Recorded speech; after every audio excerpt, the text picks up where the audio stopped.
আরে কি সুন্দর চুল তোমার, তোমার এই সুন্দর চুল আমি কেটে নেব, বাজারে বিক্রি করে কিছু পয়সা পাবো। না, তুমি সরে যাও বলছি। আমি এখন চুল বাঁধবো। না না, আজ আমি তোমার চুল নেবই নেব।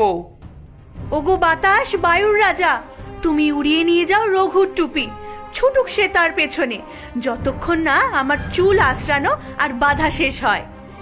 প্রচন্ড ঝড় বয়ে আসে, রঘুর টুপি উড়ে যায়। হ্যাঁ, এ কি হলো? আরে দাঁড়াও দাঁড়াও, একদিন না একদিন তোমার চুল আমি কাটবই কাটবো। আমার টুপি, আরে টুপি রে দাঁড়া। এইভাবে প্রতিদিন রাজকন্যা নিজেকে রক্ষা করতেন শয়তান রঘুর হাত থেকে। আর সহ্য করতে পারছি না, প্রতিদিন এমন হয়। আমি বৃদ্ধ রাজাকে সব বলবো। বলো বলো বলো, হয়তো এতে আমার মুক্তি হতে পারে। মহারাজ মহারাজ, এই মেয়ে প্রতিদিন ভোরে তরুণের কাছে গিয়ে সে ঘোড়ার মাথার সাথে কথা বলে, বলে হাই মেঘদূত, আর ঘোড়ার মাথা উত্তর দেয়। আমি নিজে দেখব, কাল ভোরে তুমি আমাকে নিয়ে যাবে। বৃদ্ধ রাজা লুকিয়ে রইলেন তরুণের আড়ালে। তিনি নিজের চোখে দেখলেন এবং কানেও শুনলেন সবকিছু। High Meghaduta, high. হায় রাজকন্যা, তোমার মা জানতে পারলে নিশ্চয়ই তিনি অনেক কষ্ট পেতেন।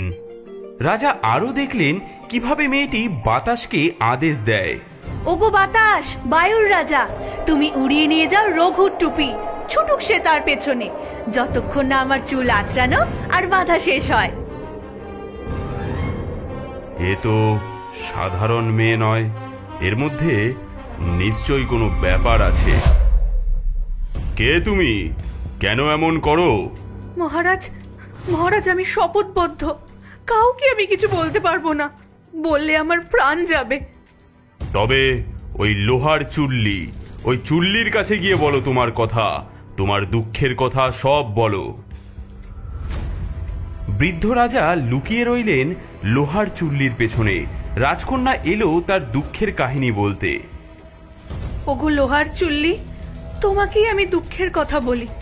আমি একজন ডাইনির পালিতা কন্যা। আমার বিয়ে ঠিক হয়েছিল এই রাজ্যের রাজপুত্রের সঙ্গে, কিন্তু পথে। এরপর রাজকন্যা বলে গেল সব কথা, কিভাবে রাক্ষসী তাকে ভয় দেখিয়ে পোশাক কেড়ে নিল, কিভাবে শপথ করালো। আজ এক বিচিত্র গল্প শোনাবো, সবাই মন দিয়ে শোনো। হ্যাঁ রাজামশাই, বলুন, আমার গল্প শুনতে খুব ভালো লাগে। এক রাক্ষসী ছলনা করে একটি মেয়ের জায়গা দখল করেছিল।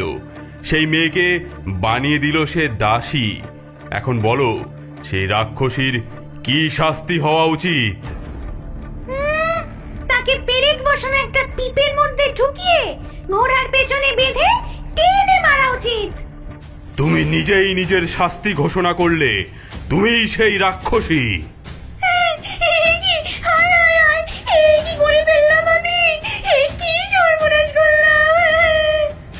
হ্যাঁ, এই যে ভয়ঙ্কর রাক্ষসী। এসো মা, তুমিই আসল রাজকন্যা। আমি মুক্ত, আমি আবার আমি হতে পেরেছি। তুমি আমার প্রকৃত প্রেম।